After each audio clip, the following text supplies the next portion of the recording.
கோவில்கள் இந்தியா முழுக்க கோவில்கள் பல பல விதமாகவும் பல கடவுள்களாகவும் உருவாக்கப்பட்டிருக்கு. அப்போது கடவுள்களும் பல வகையில் இருக்கிறாங்களா அப்படின்னு ஒரு கேள்வி வச்சோம்னா, வேதங்கள் என்ன சொல்லுதுன்னா, கடவுள் ஒருவரே அப்படின்னு சொல்லுது. ஒன்றே பல வகையில் இருக்குது அப்படிங்கிறாங்க. கோவிலுக்குள்ளே இருக்கிற சாமிகள்லாம் ஒரே சாமியா பல வகையில் உள்ள சாமியா அப்படின்னா, ஆனால் கோவில்கள் எல்லாமே மனித உடலுக்கு தத்துவ கட்டமைப்பு தான். அது உள்ளே இருக்கிற கடவுளா அல்லது கல்லா அல்லது மனுஷனா அப்படிங்கிறதெல்லாம் தத்துவ கட்டமைப்பு தான். ஆனால் கோவில்கள் மட்டும் பல வகையில் ஒவ்வொரு நூற்றாண்டுலேயும் ஒவ்வொரு புது கடவுள்களும் உருவாகுது. இப்போவும் பலவிதமான கடவுள்கள்லாம் உருவாகி கொண்டே இருக்குது. அப்போது இது எல்லாமே கடவுள்கள் வாழற இடமானா இல்லை, இதெல்லாம் தத்துவ கட்டமைப்பு தான். ஆதி காலத்தில் எது கோயிலாக இருந்திருக்கும்? 3 சாமிகளை சொல்கிறாங்க, சிவன், விஷ்ணு, பிரம்மா அப்படின்னு. இந்த 3 தான் இருந்துருக்கு. இந்த 3லேயும் மூத்தது எதுனாக்கா சிவம்னு சொல்கிறாங்க. அந்த சிவனுக்கு கோவில்கள் கட்டியிருக்காங்க. தஞ்சை பெரிய கோயிலாக இருக்கலாம். அங்கே பார்த்திங்கனாக்கா சிவனுக்கு உருவமாக இருக்காது, மனுஷனாவோ அல்லது வேறு ஏதாச்சும் ஒரு உருவமோ கட்டமைப்பு இருக்காது. ஒரு கல், ஒரு குழவிக்கல்லை பாதி மறைச்சி வச்சா எப்படி இருக்குமோ அப்படி இருக்கும். அந்த கல்லில் கண்ணு, காது, மூக்கு, வாய் எதுவுமே இருக்காது. அது ஒரு குழவி கல் மாதிரி தான் இருக்கும். அந்த கல்லை தான் சிவன் அப்படின்னு வழிபாட ஆரம்பித்தாங்க.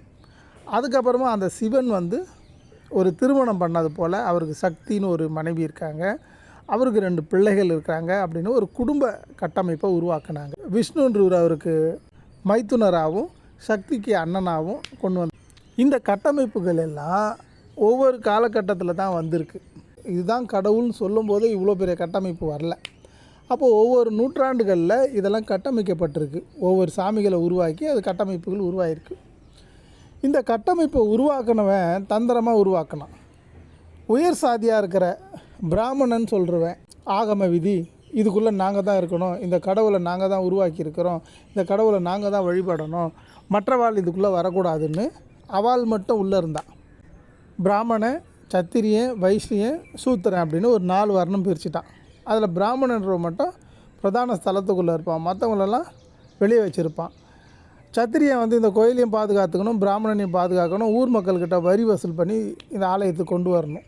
அவர் ராஜாவாக இருந்தார்னா அதுவும் ஊர் மக்கள்கிட்ட எப்படியெல்லாம் வரி வசூல் பண்ணணும், எந்தெந்த காலத்தில் வரி வசூல் பண்ணணும், எப்படி ராஜ்யத்தை நடத்தணுன்றது கூட அந்த பிராமணனுடைய கட்டமைப்பில் தான் ராஜாவே இருக்கிறார்.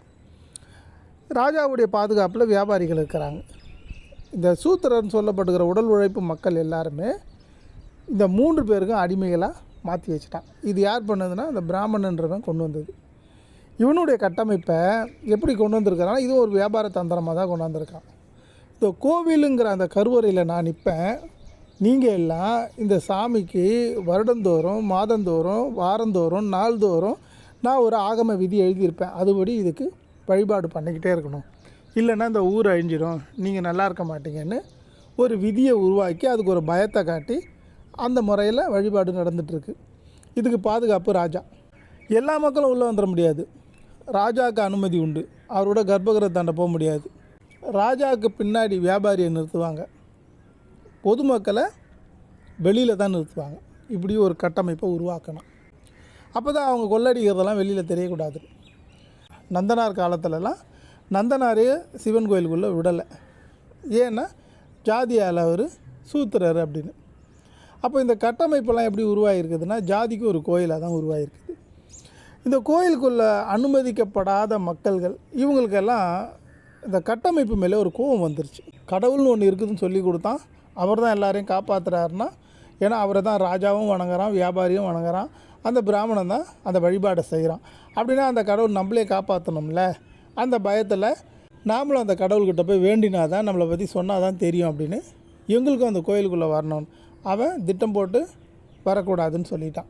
இந்த வரக்கூடாதுன்னு சொன்ன பிறகு பாதிக்கப்பட்ட மக்கள், கோவிலுக்குள்ளே அனுமதிக்கப்படாத மக்கள்லாம் ஒன்று திரண்டு இதை பற்றி சிந்திக்க ஆரம்பித்து அவங்களுக்குள்ள பக்தி அதிகமாக ஒவ்வொருத்தராக நாங்கள் அந்த கோவிலுக்குள்ளே வருவோன்னு அவங்க பெரிய வேண்டுதல் மூலமாக கோயிலுக்குள்ளே வராங்க. அப்படி வந்தவர் தான் நந்தனார். ஆனால் கோயிலுக்குள்ளே அனுமதிக்கப்படையில் வாசலில் வச்சு அவர் அக்னியில் பிரவேசமாயிட்டாருன்னு சொல்லிட்டாங்க. இதுபோல் வள்ளலாரையும் சிதம்பரம் கோயிலுக்குள்ளே விடலை. அவர் கோபம் வந்து நான் ஒரு உத்தர சிதம்பரம் வடலூரில் ஆரம்பிக்கிறேன்னு சத்திய ஞான சபைன்னு ஒன்று உருவாக்கினார். அப்போது பிரதான கோயில் நடத்துகிற அந்த பிராமணர்கள் நடத்துகிற அந்த வியாபாரத்தை பற்றி மக்கள் தெரிஞ்சிக்க கூடாதுன்னு அவன் இந்த கட்டுப்பாடை வச்சுருக்கிறான். அது மேலே கோபம் வந்து ஒரு எதிர்ப்பு வந்து உருவாகிற மற்ற கோவில்கள் அப்படி தான் உருவாகிறது. ஒவ்வொரு கோவில்களும் அனுமதிக்கப்படாத தாழ்த்தப்பட்ட மக்கள்னு சொல்லுகிற இவங்க எல்லாம் சேர்ந்து நாங்கள் அந்த கோயிலுக்கு வரலனாலும் நாங்களே ஒரு கோயிலை உருவாக்கிறோன்னு அவங்க வசிப்பிடத்துலலாம் ஒரு அம்மன் கோயில்னு உருவாக்குவாங்க.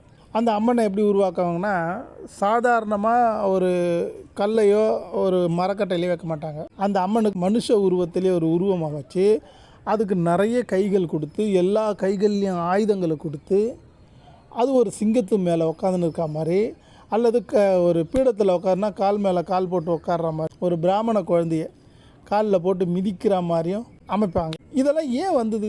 கடவுள்னால் இப்படியா இருக்கும்? இதெல்லாம் போய் யார் பார்த்தா? கடவுளுக்கு இத்தனை கைகள், கண்ணுலாம் பெரிய பெரிய கண்ணுங்க, நாக்கு தொங்கிக்கிட்டு இருக்கிற மாதிரி, எல்லா கைகள்லேயும் ஒரு ஆயுதங்கள், அந்த ஆயுதங்களால் எதையோ கொலை பண்ணிவிட்டு ரத்த செவடுகளோடு. அப்போ இப்படியெல்லாம் இதெல்லாம் யார் போய் பார்த்தா? இப்படி தான் கடவுள் இருக்குன்னு யாருக்கு தெரியும்? யாரும் போய் பார்க்கல.